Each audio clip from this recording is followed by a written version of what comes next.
मेरा नाम professor doctor H के सैजवानी है।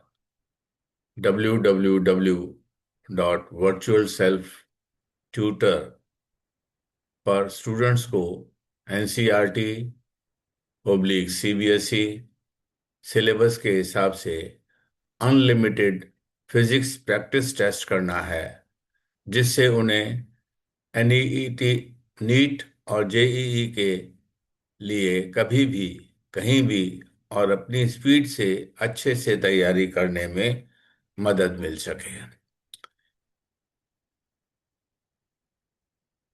मेरे मेंटर प्रोफेसर ए के खरे ने एक पूरा फीडबैक तैयार डिजाइन किया। यह फॉर्म अलग अलग स्कूलों के साथ साथ बड़ी संख्या में अलग अलग स्टूडेंट्स के बीच बांटा गया। कुल 151 स्टूडेंट्स ने जवाब दिया कल तक। क्योंकि अलग अलग क्लास के स्टूडेंट्स ने हिस्सा लिया था, इसलिए कुछ जगहें जानबूझकर खाली छोड़ दी गई। जैसे क्लास 11 के स्टूडेंट्स ने क्लास 12 के सेक्शन नहीं भरे। इकट्ठा किए जवाबों का एनालिसिस गूगल जेमिनी का इस्तेमाल करके किया गया और नतीजे जानकारी देने वाले और खुलासा करने वाले दोनों थे। इस एपिसोड में हम एनालिसिस के उन ट्रेंड्स पर चर्चा करेंगे जिसमें खास ट्रेंड्स, ऑब्जर्वेशन और प्रैक्टिकल सुझावों पर रोशनी डाली गई है, और जो वर्चुअल सेल्फ ट्यूटर प्लेटफॉर्म के जरिए स्टूडेंट्स को की से बेहतर सेवा करने में हमारी मदद कर सकती है। जीत की राह में रुकावट। जेईई नीट में छात्रों की सबसे बड़ी चुनौतियां।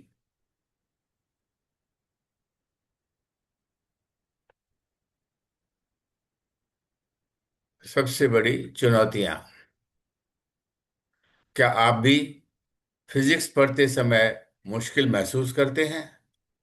इस वीडियो में हम एक बड़े सर्वे के नतीजों का विश्लेषण करेंगे, जिससे पता चलेगा कि भारत के छात्र फिजिक्स में कहाँ संघर्ष कर रहे हैं। हम जानेंगे कि कहाँ दिक्कत आ रही है और क्या ये कंसेप्ट है, फार्मूला है या परीक्षा का मानसिक दबाव।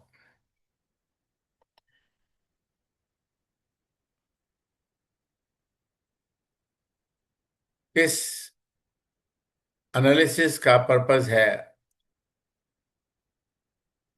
30 चैप्टर्स, 8 फैक्टर्स। कहाँ है सबसे ज्यादा दर्द? आप देख रहे हैं इस डायग्राम में basic concepts, formula formula recall, application confusion, consequence confusion, sequencing confusion, nature of the difficulty, time management, math anxiety, etcetera etcetera हैं। 8 फैक्टर्स यहाँ पर दिखाए गए हैं। हमने 11वीं और 12वीं जेईई नीट कॉम्पिटिटिव के पूरे फिजिक्स सिलेबस को कवर किया है। हर चैप्टर में 8 अलग अलग तरह की मुश्किलों को पहचाना गया है, जैसे बेसिक कंसेप्ट, फॉर्मूला भूलना, आत्मविश्वास में कमी। हमारा लक्ष्य उन 3-4 सबसे जरूरी क्षेत्रों को पहचान करना है जहां तुरंत मदद की जरूरत है। छात्रों का प्रोफाइल। कौन है हमारे छात्र? प्रतियोगी परीक्षा पर फोकस। पूरे विश्लेषण में हम प्रतियोगी परीक्षा पर फोकस करेंगे। 151 छात्रों में कुल 43 छात्रों के जवाबों का विश्लेषण किया गया है। छात्र दो मुख्य समूहों में बटे थे। क्लास 11 37.2% और JEE neat and competition examination 62.8%। क्योंकि ज्यादातर छात्र प्रतियोगी परीक्षा की तैयारी कर रहे हैं, इसलिए हमारे परिणाम high stack competition high stakes competition के असली दबाव को दिखाते हैं। 63% कंपटीशन और 37% 11th क्लास।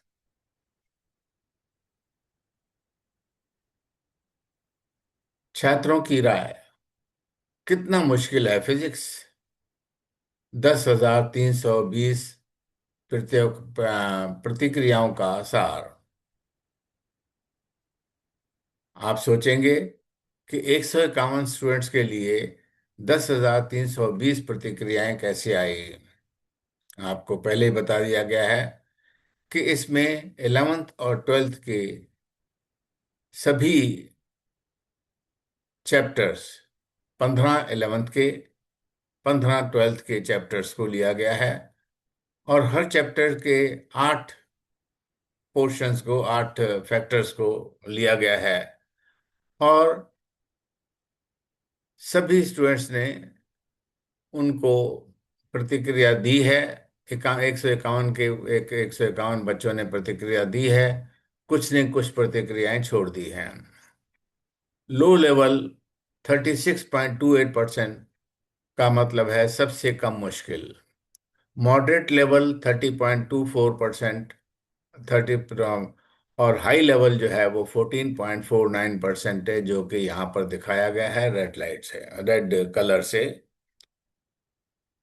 लगभग 19% प्रतिक्रियाएं खाली थी, जो दिखाता है कि कई चैप्टर्स उस समय तक कवर नहीं किए गए थे जब बच्चों ने या स्टूडेंट्स ने अपना फॉर्म भरा था।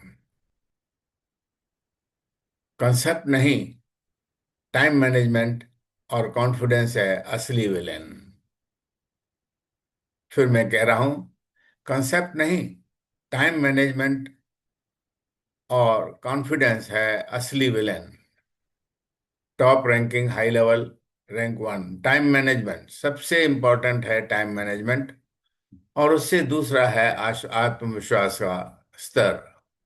टाइम मैनेजमेंट के ऊपर 215 बार कमेंट दिए गए, और और आत्मविश्वास के ऊपर 208 बार। छात्रों की मुख्य लड़ाई फिजिक्स के ज्ञान से ज्यादा परीक्षा में खुद को शांत रखने और समय पर सवाल हल करने की है। एकेडमिक संघर्ष का मूल।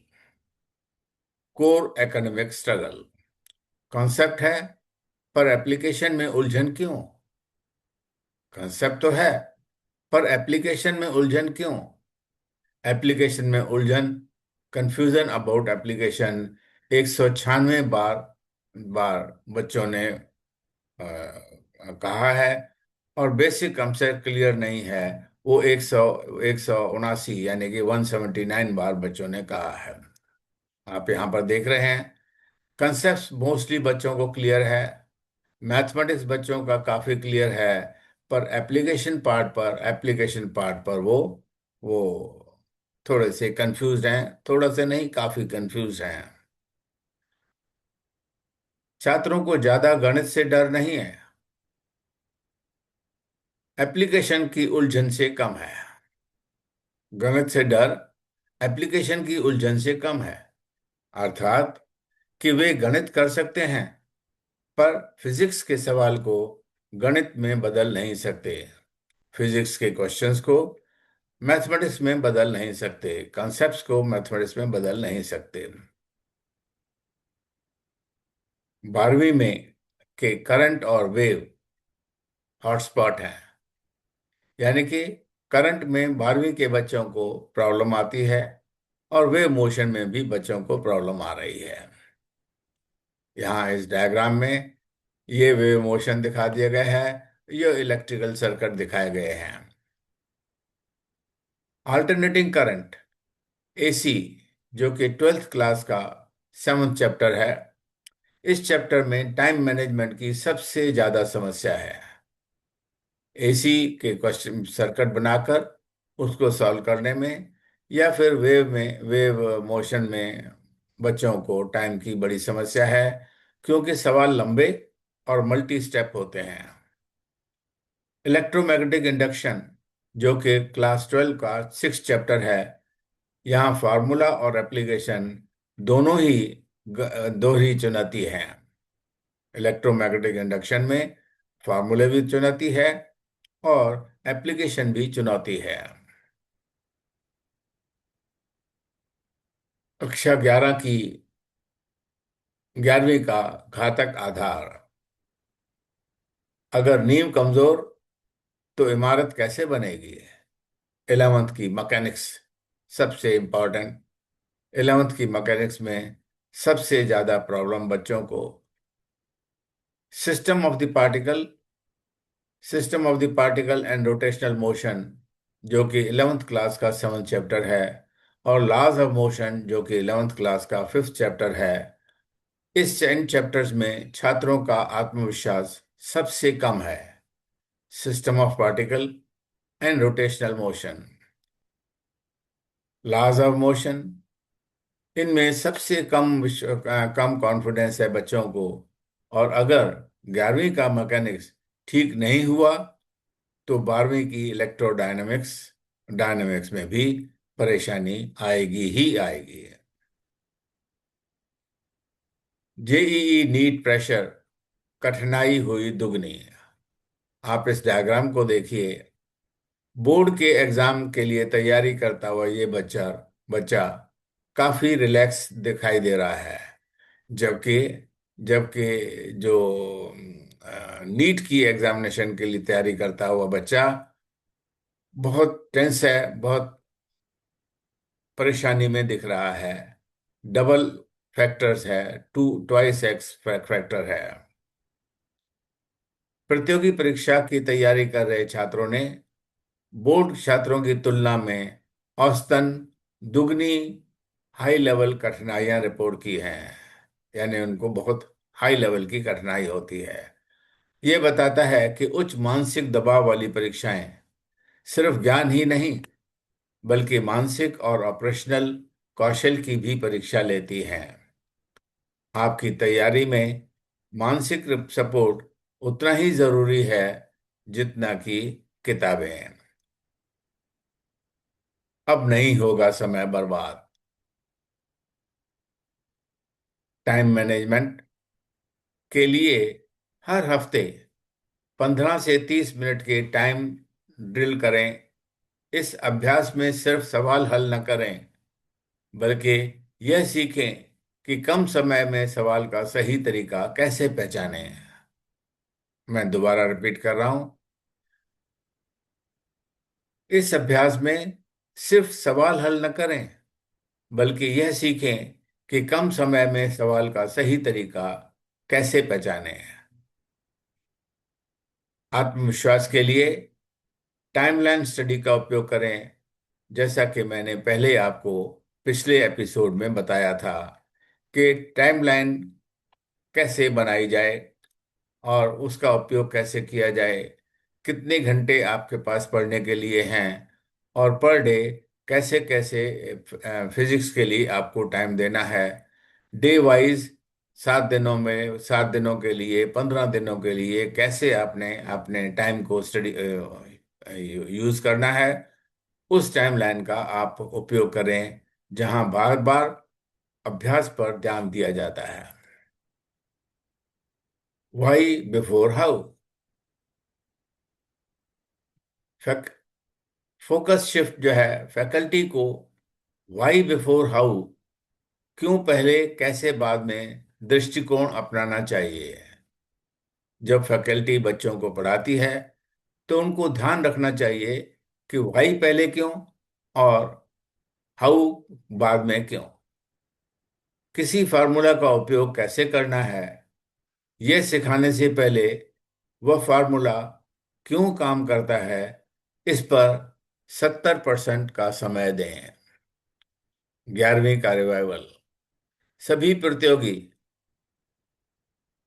छात्रों को mechanics, rotational motion, laws of motion, vectors पर एक ब्रिज कोर्स करना चाहिए। मेरे कहने का मतलब ये नहीं कि उन्हें ट्यूशन रखनी चाहिए या कुछ, पर अपने आप ही एक कोर्स डेवलप करके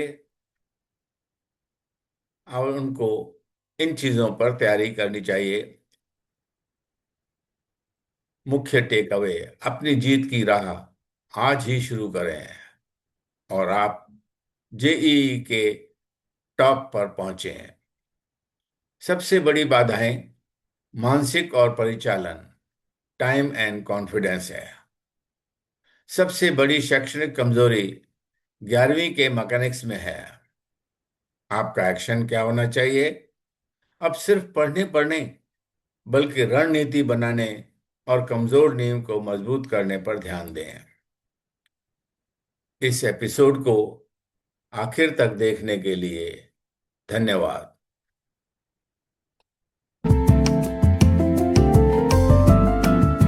एजुवेंचर को लाइक करें, सब्सक्राइब करें। Thank you.